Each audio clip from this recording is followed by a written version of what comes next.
This episode of Boing Boing TV is brought to you by Verizon.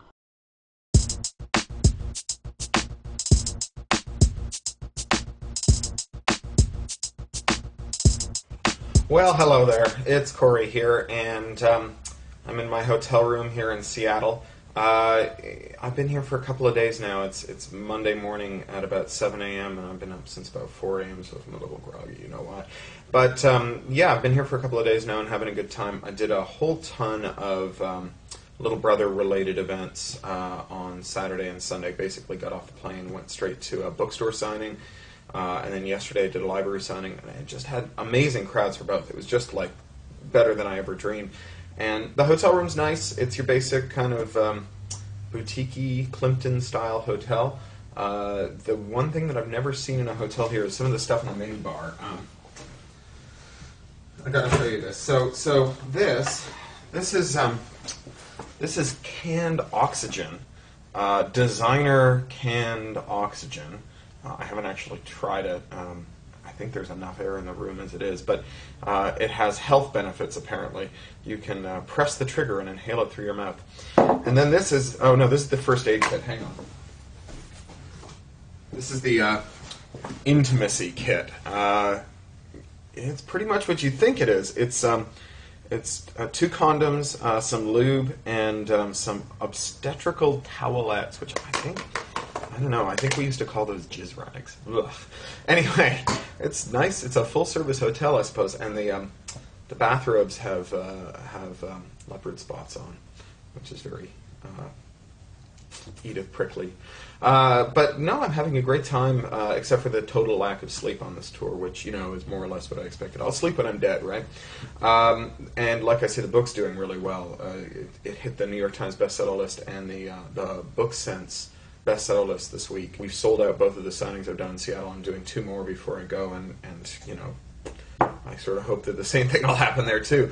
The heartbreaking thing has been that wherever I go, good friends and new friends, readers and fans, they write and they say, "Oh, you're in Seattle, or you're in Milwaukee, or you're in Chicago. Let's get together and have a social event." And I would so love to have a social event, but I'm not even sleeping, let alone socializing. But I'm not complaining because I'll socialize when I'm dead. I have something wonderful that happened when I got to Seattle. The steampunk watch I ordered arrived, and there it is. I'm super, super, super happy with the steampunk watch. It actually has a little a launcher. It came with a rubber cockroach and launched it across the hotel room when I opened it up. Haven't taken it through airport security yet. It came to my hotel here in San Francisco. Going to be taking it to SFO. Let's see how it goes. Anyway, I'm going to read you a little from Little Brother. This is from Chapter 3, and our heroes have just been taken prisoner by the Department of Homeland Security and are being interrogated following a major terrorist attack on San Francisco. This is kind of the moment at which they make the decision that sets their course up for the whole rest of the book. So here we go. They set up a little screen at the end of the truck and came for us one at a time, unshackling us and leading us to the back of the truck. As near as I could work at, counting off seconds in my head, 1 hippopotami, 2 hippopotami. The interviews lasted about 7 minutes each. My head throbbed with dehydration and caffeine withdrawal. I was third, brought back by the woman with the severe haircut. Up close, she looked tired, with bags under her eyes and grim lines at the corners of her mouth. "Thanks," I said automatically as she unlocked me with a remote and dragged me to my feet. I hated myself for the automatic politeness, but it had been drilled into me. She didn't twitch a muscle. I went ahead of her to the back of the truck and behind the screen. There was a single folding chair and I sat in it. 2 of them, severe haircut woman and utility belt man, looked at me from their ergonomic super chairs.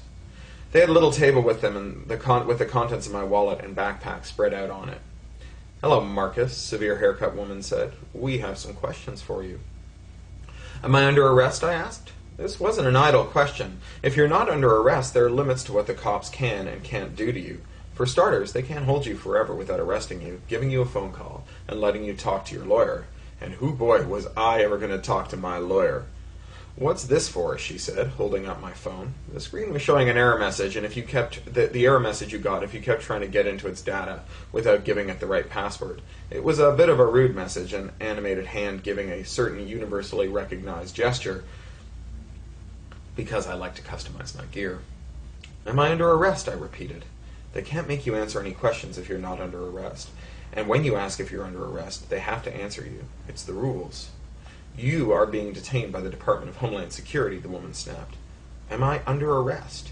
"You're going to be more cooperative, Marcus, starting right now." She didn't say "or else," but it was implied. "I would like to contact an attorney," I said. "I would like to know what I've been charged with. I would like to see some form of identification from both of you." The two agents exchanged looks. "I think you should really reconsider this approach," the severe haircut woman said. "I think you should do this right now. We found a number of suspicious devices on your person. We found you and your Confederates near the site of the worst terrorist attack that this country has ever seen. Put those two facts together, and things don't look very good for you, Marcus. You can cooperate, or you can be very, very sorry. Now, what is this for?" "You think I'm a terrorist? I'm 17 years old." "Just the right age. Al-Qaeda loves recruiting impressionable, idealistic kids. We Googled you, you know. You've posted a lot of very ugly stuff on the public internet." "I would like to speak to an attorney," I said. The severe haircut lady looked at me like I was a bug. "You're under the mistaken impression that you've been picked up by the police for a crime. You need to get past that. You are being detained as a potential enemy combatant by the government of the United States. If I were you, I'd be thinking very hard about how to convince us that you are not an enemy combatant. Very hard. Because there are dark holes that enemy combatants can disappear into. Very dark, deep holes. Holes where you can just vanish. Forever. Are you listening to me, young man? I want you to unlock this phone and then decrypt the files in its memory. I want you to account for yourself. Why were you out on the street? What do you know about the attack on the city?" "I'm not going to unlock my phone for you," I said, indignant.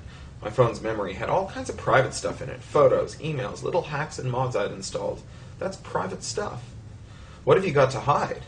"I've got my right to privacy," I said, "and I want to speak to an attorney." "This is your last chance, kid. Honest people don't have anything to hide." "I want to speak to an attorney." My parents would pay for it. All the FAQs on getting arrested were very clear on this point. Just keep asking to see an attorney, no matter what they say or do. There is no good that comes of talking to the cops without your lawyer present. These two said they weren't cops, but if this wasn't an arrest, what was it? In hindsight, maybe I should have unlocked my phone.